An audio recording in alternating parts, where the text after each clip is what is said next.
we have the unit number 1 of chapter 3, and the name of this particular chapter is reference and information sources. So if we talk about introduction, so the source of information in any subject is the literature produced on it in any format. Term literature actually was defined and the published writing in a particular style on a particular subject. But the importance and quantum of unpublished source produced in area of science, technology and research had made setting vaster, and the literature is diverse, complex and multilingual in nature and becoming more interdisciplinary nowadays. So the technologies to access information are also getting format and device independent. Providing reference service to the user is one of the primary objectives of any library that we can say. And this is personalized service provided by the librarian, carried out with a carefully. It's important to know about Dr. S.R. Ranganathan, what he said, because he is basically father of library science in India. So the reference services is the process of establishing contact between reader and his document in a personal way. Similarly, different other person also have listed about reference process in different manner. Like William have also given the process of answering the question. According to him, he lists out the 3 basic factors which affect the process, that is information, user and the reference librarian. So here we can easily see different definition are given by different persons and different association and Now it's time for the reference sources. So what actually is a reference source? So if we talk about the definition of it, which is actually given by ALA, Glossary of Library and Information Science, in the year 1983.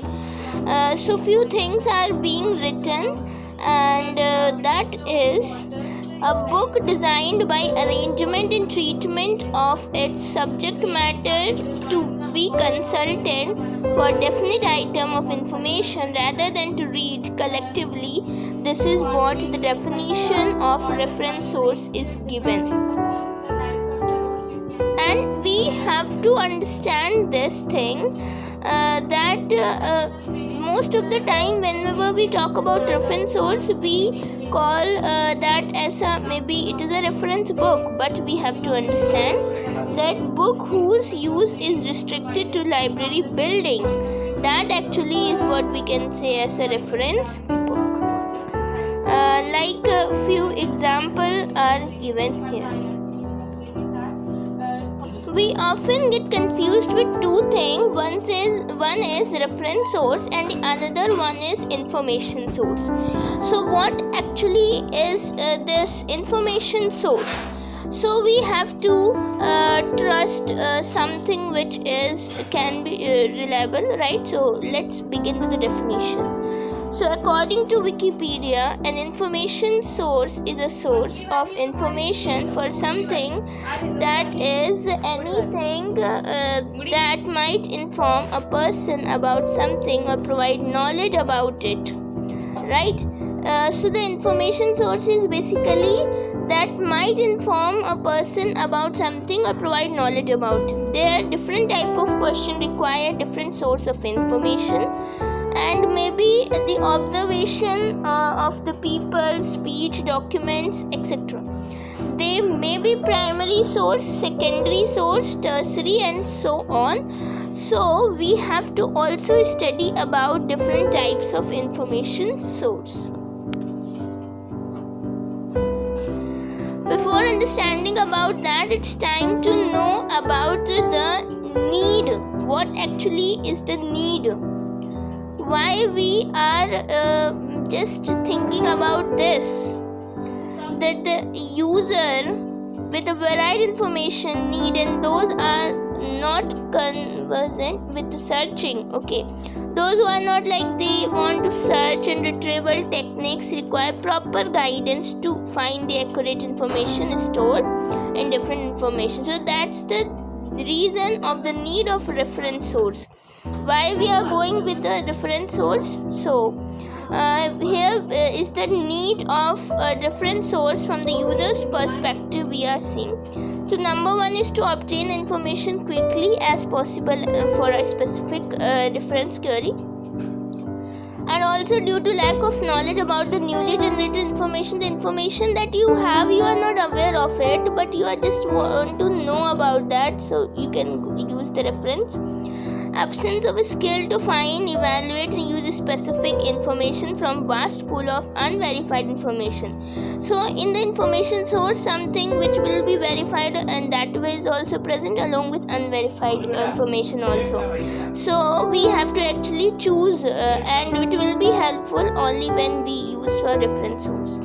Because of the user's specialization in some restricted subject area, because the reference sources have been designed by some specialized person, so they have the specialization in some restricted subject which are not related to reference query.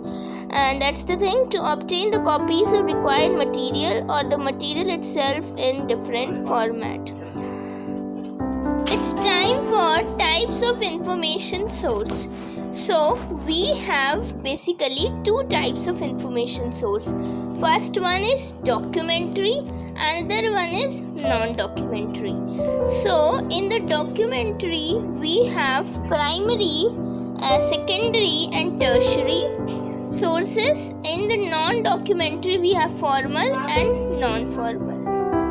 So if we talk about primary source, so these are basically the original materials that were created first hand, right?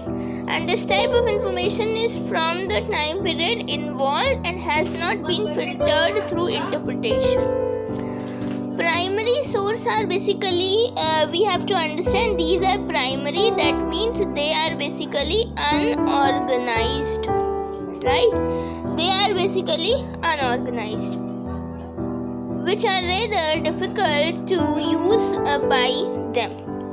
If we talk about secondary type of source, so secondary sources are basically interpretation and evaluation of the primary sources. They are not the evidence but rather a commentary or a discussion of evidence. These are the basically original source having been modified. See, we have primary source which is basically unorganized, but when you will organize it, when you will modify it, then it will become secondary source of source, right? And of course it is to serve a definite purpose or a group of users. Then comes the tertiary source. These are basically source which consist of information which is a distillation and collection of primary and secondary source. These will aid the user of information in the use of primary and secondary. Most of them do not contain the subject knowledge. Okay, so this is what we can say about tertiary source. An example will be